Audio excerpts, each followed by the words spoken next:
destroy the unity they were trying to get.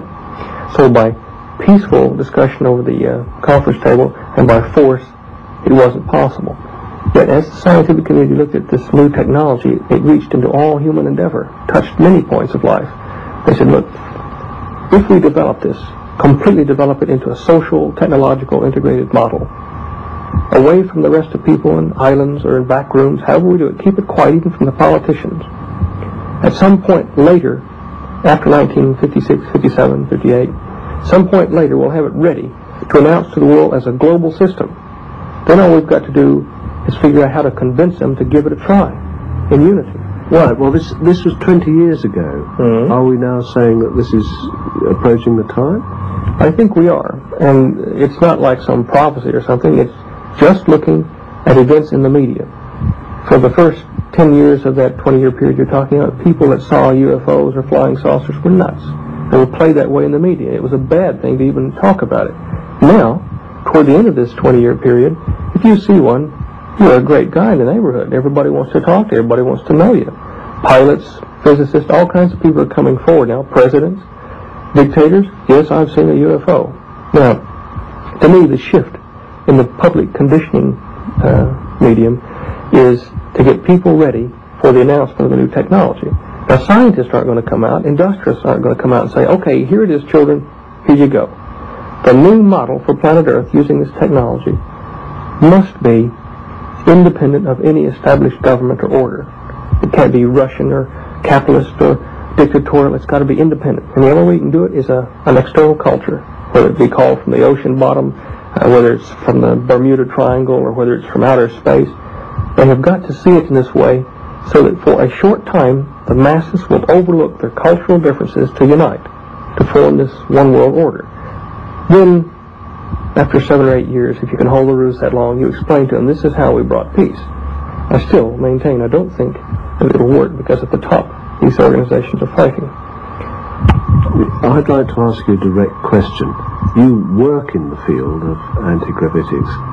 Could you make what we call a flying saucer? Oh, yes, with adequate funds and time, sure.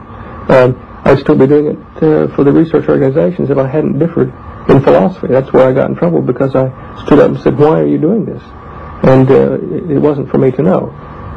UFOs, if they don't exist, or these electric flying saucers, if they don't exist in our current technology, I'll give it to the world. I'll be a hero, but I'll tell you right now, I don't need to do that. It's already done. This does not mean that in the past, before 47, 49, whenever the first flying saucers were supposedly sighted on this planet, does not mean that the time before that was to be explained by Earth technology. It wasn't.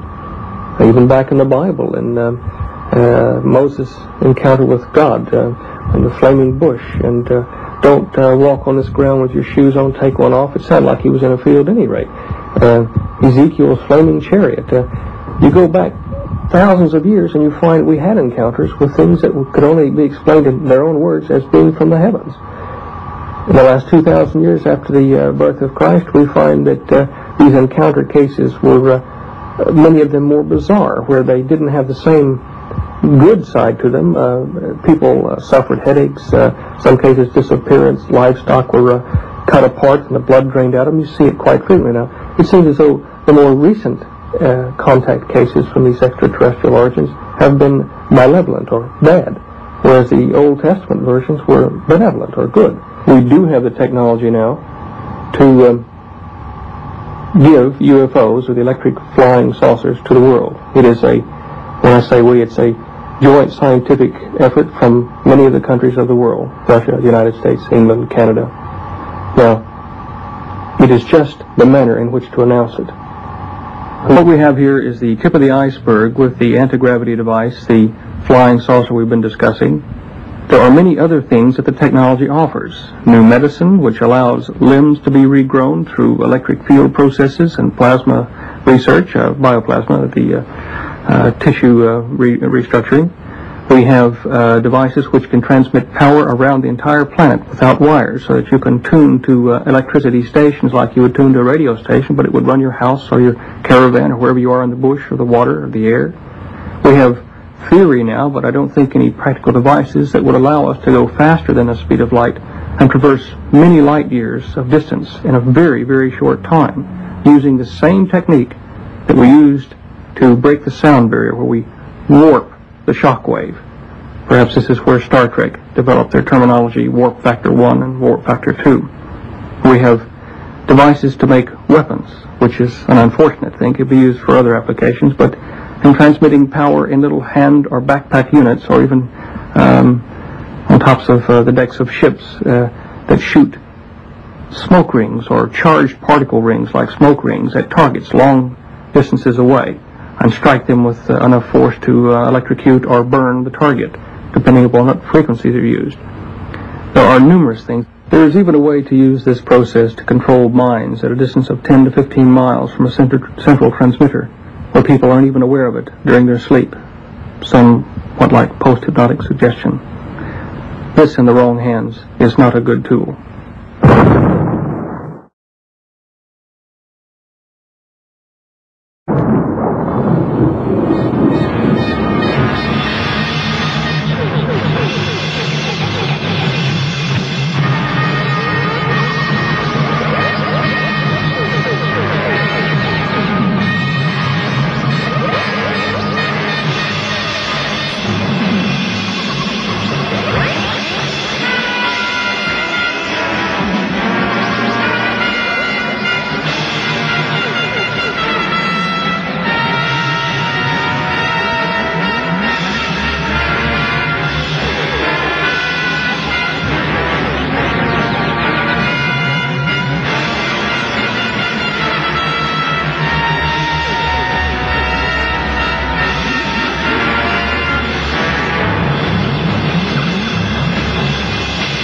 We have to have 15 million witnesses before anybody's going to look into the problem seriously?